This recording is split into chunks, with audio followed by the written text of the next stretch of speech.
Welcome everyone to this episode of the Soapbox, where we're going to be talking all things, or what we can fit into 20 minutes, around partner marketing. It is a lot. It is a lot. Yeah.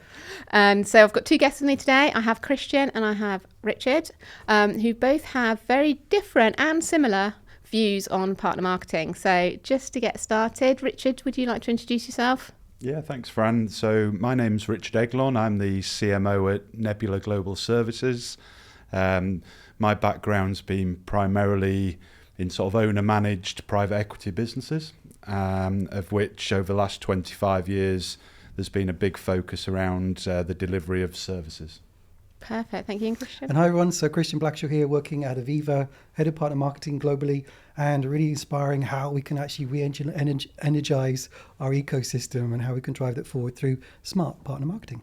Perfect, thanks. So some really great experience around partner marketing. And I think, just to kick off, I think partner marketing can mean a lot of different things to a lot of different people. And it also based on whether you come from a partner or a vendor, or for your case as well, Richard, like more of a small kind of services industry. So if we kick off, what does partner marketing mean to you, Kristian? Partner marketing to me is about delivering the best partner experience. I think there's a huge focus on clearly demand programs. That is traditionally the thought when it comes to partner marketing, but I think we need to go beyond that and really deliver the best experience from the vendor to the partner, so the customers really get inspired by how they're actually working with our technologies. So I think it goes again beyond just simple demand to looking at all the different phases. And the way that we're looking at it, and certainly I look at it, we've got 4 different ways that we do that. So there's the through, there's the with, there's the to, and there's the for, which you've also helped me understand the power of, so thank you. And really kind of pulling those together again to deliver the right experience so that people really see the value in your products throughout your channel and throughout that ecosystem.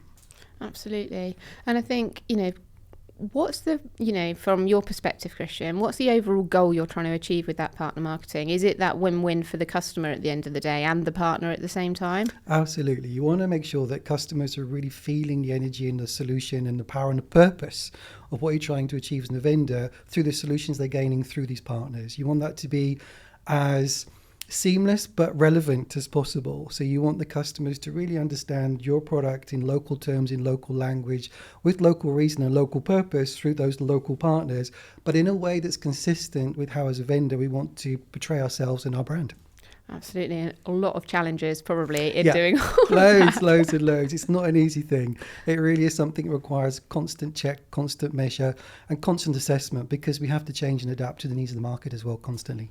Definitely. And then, Richard, from your point of view, coming at it from this services business, what does partner marketing mean to you, and where's it probably maybe different from what Kristian's just shared there, and where's it similar? Yeah, I think there's a lot of similarities, Fran, to be honest. I think Kristian was spot on in terms of there's lots of multiple facets that have to come together, and that role of a marketer trying to bring that across a partner ecosystem is very complex.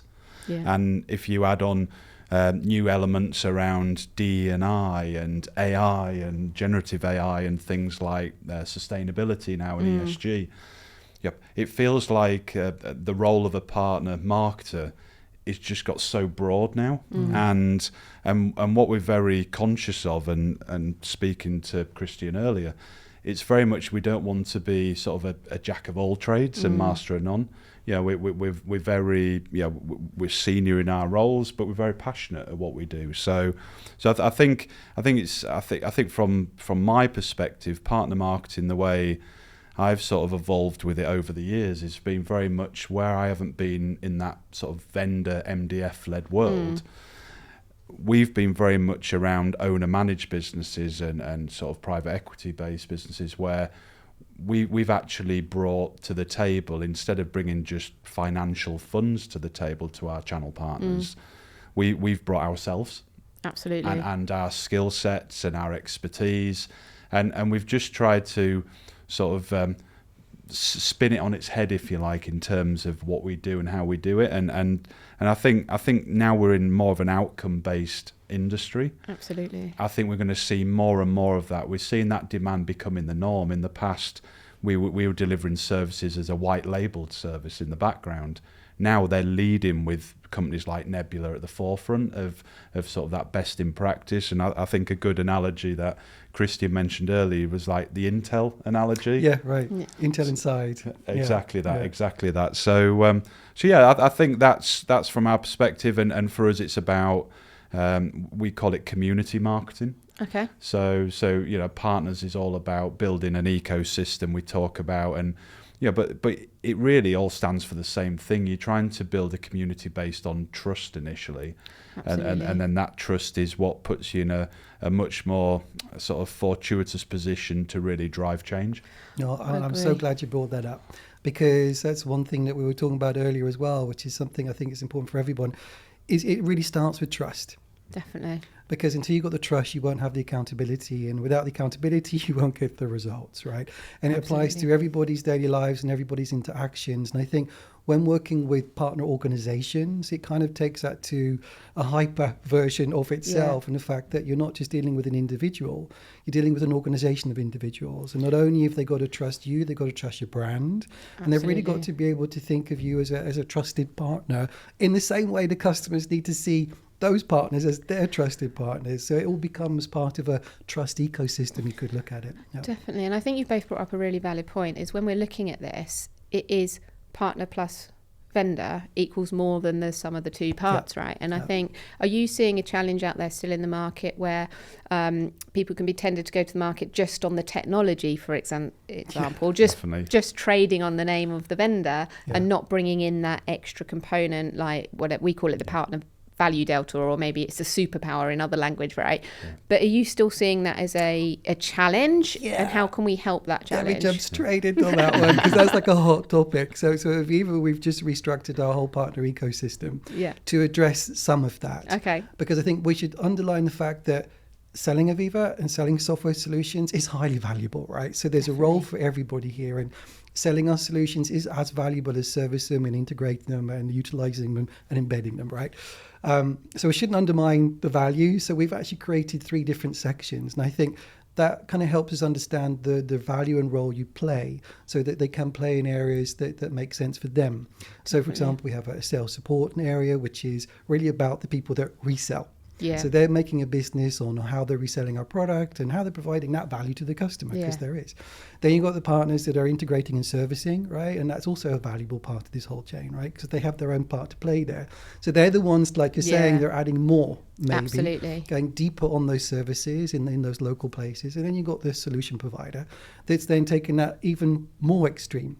So they're actually similar to yourselves, right? This is how you actually embed that technology and get the most out of that. And I think what you guys are doing is amazing, by the way. So I think we can learn a lot from that too, on how we're actually establishing the value of the vendor through that rebranding and re-embedding way of solution, offering the services back end through those partners to the customer to make sure they're always ready and on time. So I think my key point there is there's a role for everyone.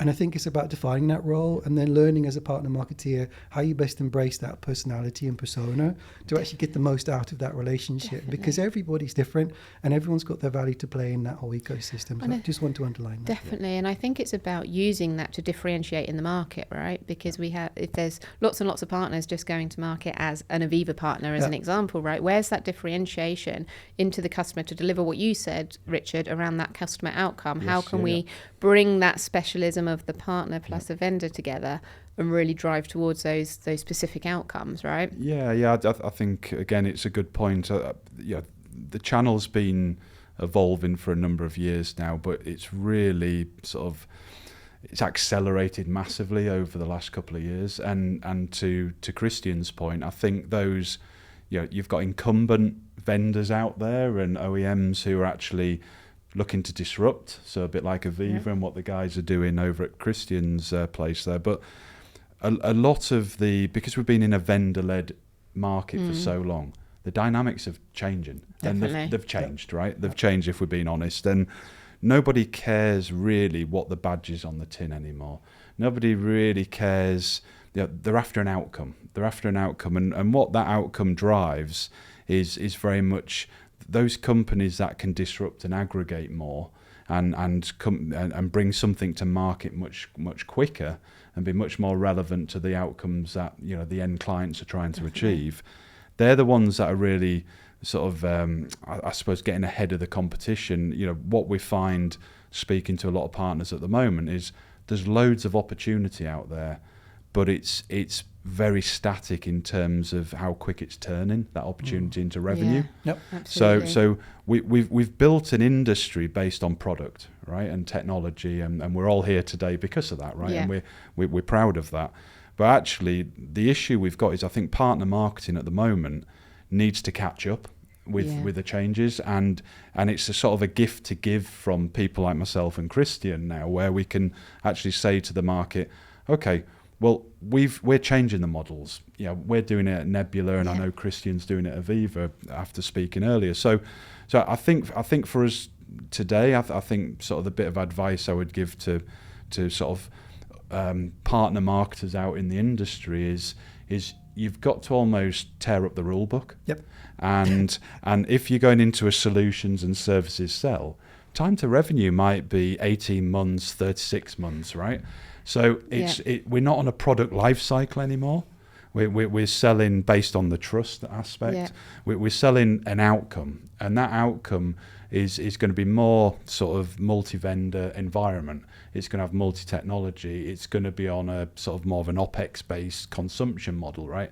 So these are things companies are delivering today. I think it's those more innovative companies that have really identified that and ingrained it into their business strategy, which then obviously falls into the marketing strategy as well. Yep. No, totally. And just to kind of add some colour there, because where I look at it is like purposeful partnering. Yes. Really understanding why are you doing this, right? And I think as all partner marketers should do is always take a moment to realise, why are we actually doing this? Because we can get so lost in the churn of ROI and building the pipeline and the operations of what we do. We get lost and we actually forget the why. Definitely. So I would ask everyone to really take a moment to do it. That I do it myself. Yeah. It's something I've learned to do. I've been coached on that as well. So everyone get coaches, they're good. Is taking that moment periodically, maybe once a half a year, just to take a step back and just really assess, who are you doing this for?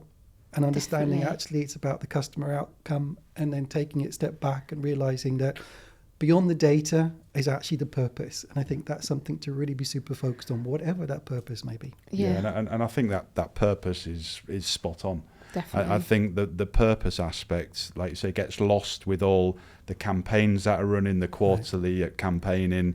What ROI is it on leads? Is it demand gen? Is it revenue? Is it pipeline? Really focus down and get sort of that common ground, I think, is where we need to be. And I think purpose is the aspect of more buyers now are looking at buying from a purpose perspective and the why, as Kristian touched on. So we've talked about personas for years right now, but I think it's beyond that. I think people are sort of buying in it.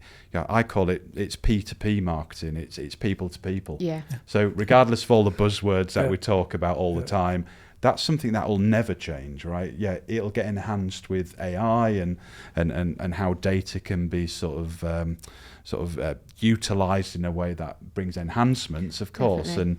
But I think it still needs, we have a saying at Nebula, which is where white glove meets automation. Okay. And I still think you need that people, that white glove with any business, and especially when it comes around services. Yeah, I agree. And I think I think it was you, Kristian, who said that, or maybe Richard, that partner marketing needs to catch up. Because I see so many things that are just the way that it was always done in partner marketing. There's funded heads, there's campaigns in a box, and all of those types of things, where actually they feel more like tick box exercises that aren't delivering that ROI. And I think if we could do what I like to say is less is more, right? Focus where their purpose really exists. Why are we here? Who are we here with, doing it with? And what's the outcome? And actually take a bit more of a personalised, a specialised, deeper look at some of those activities and overall objectives. I think we'll see a lot more return on investment, right? And then trust as well, because we're seeing the return on the activities we're doing together for a single purpose. So I really liked all of those points that you made again there. Well, and then I just introduced I don't know if you guys have done this before, the 3 R's, so the whole relationship and revenue and relevance kind of triangle, super essential for everything in the heartbeat of partner marketing. So, I know that it's also used for account-based marketing approaches, but I apply the same to partner marketing, because that really is essential, because you shouldn't lose sight of any of those points. And I think that whole revenue piece can be dominating when you lose then the weight of the other two. Yeah. So you've really got to make sure that kind of keep on flowing, because the partnership matters. So your relationship is super key. That's the whole partnering thing. Absolutely. But the relevance of that to the customer is also where we lose track. And I think that's something else everybody's got to keep mindful of, while we're building those campaigns as well. How would the customer like to perceive this relationship, and what do they need to get out of this? You answer that question, I think you provide better outcomes as well. Yeah, I think that's spot on, and I absolutely agree. And a discussion we had earlier as well, Kristian, which resonated with me, was I think the vendors got to own more of the partner marketing instead of passing on funds. That's another P&L item, right? I think we're in a world now where they need to embrace, companies like Ice.Blue.Sky and yourself, and that's not a plug, but it is a plug at the same time. But thank you. But what I mean by that is, that's where the ownership of a sort of an initiative, a campaign, whatever you want, a program, whatever you want to call it, it's got to be very much, I think, led by somebody who pulls all the facets together, and there's a common goal at the end of it. And the common goal is what the agency is there to deliver, and I think they have to be accountable as well. Absolutely. Which I know you guys are. I think it's what the vendor's looking for, the distributor, the reseller, whoever that sort of go-to-market is through. I think that is something where those companies that recognise that and are driving that piece. I've always done it from ourselves owning that relationship and using our own sort of ecosystem of partners to help us deliver that. And I firmly believe, but we were a minority for many years, right, over a number of businesses. But now, speaking to likes of Kristian earlier, where vendors are now taking some of that approach as well. That's really refreshing. I think that will drive change automatically. Definitely, so it brings back the purpose word, doesn't it? And so I think that's the book we're going to write. I think it is, definitely, because all of those challenges you just described, I still see a market, that funds go, they don't necessarily go to a specific purpose, or we lose momentum, the money disappears, we don't really see that ROI. And I think some of this comes down to working out what are the right partners and the right vendors we should be working with as each other, right? So we've got the ideal partner profile, and from that partner's perspective, we've got the ideal vendor profile, right? Because you've got to be a certain size to attract attention. But sometimes when we're investing from a vendor purely into these tier one partners, they're not seeing the momentum because they're such big boats, to kind of steer, as it were. And I think that's where we need to let's look at where we can really make the change from both of those angles. And I think that's underestimated. I think a lot of people fall in. Yeah. And it goes back to there's the owning this, and then there's the coaching. Definitely. And I think everybody gets so involved in I'm giving you money, I want to see results, as opposed to coaching as to maybe how we can achieve this together.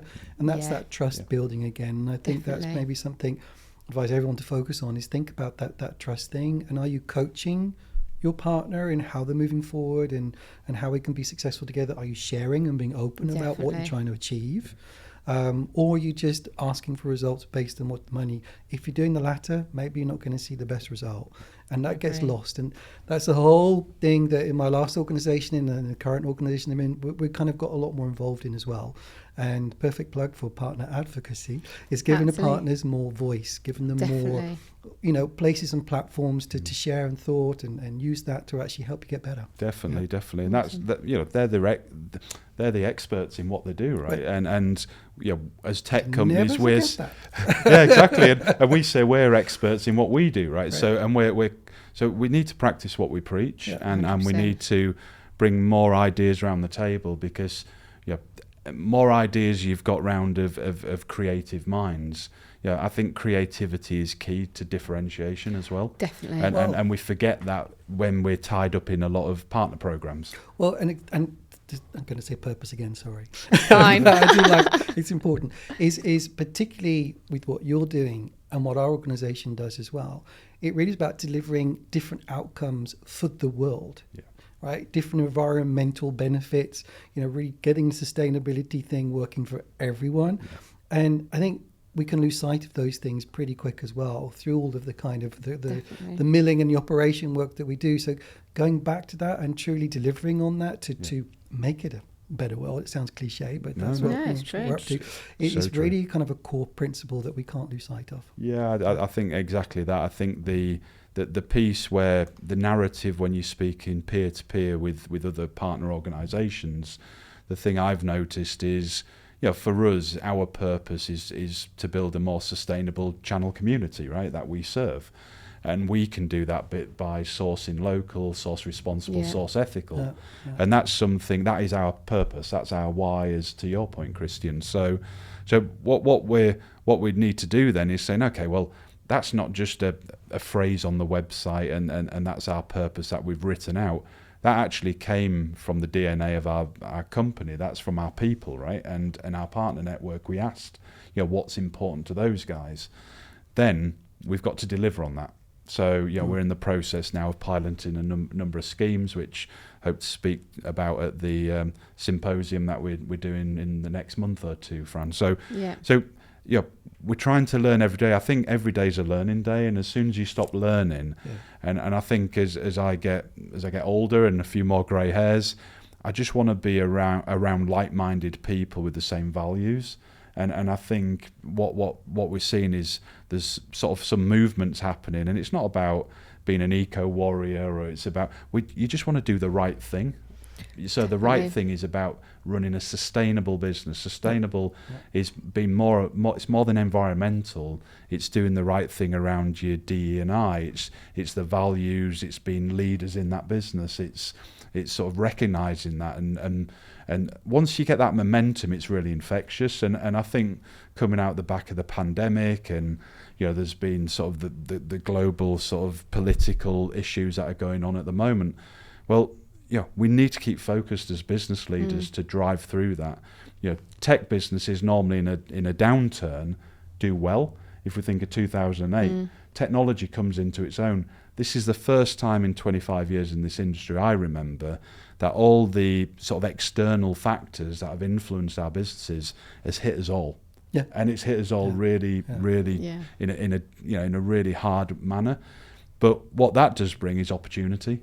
Definitely. And I think those that disrupt more will bring more opportunity to the table. Definitely. And I like what you're saying there, Richard, in terms of you have that strong value, ethics, purpose around sustainability, and having those strong values as a vendor effectively is attracting the right type of partners. And when you're bringing in those right type of partners, we're getting that nice match effectively to build that value together and to give you your why and why you're in business together and why you can deliver something to those customers that those customers value. So I think it goes back to it as well. You've got to keep it as a cycle. You've got to always keep coming back to, because it's easy said and done.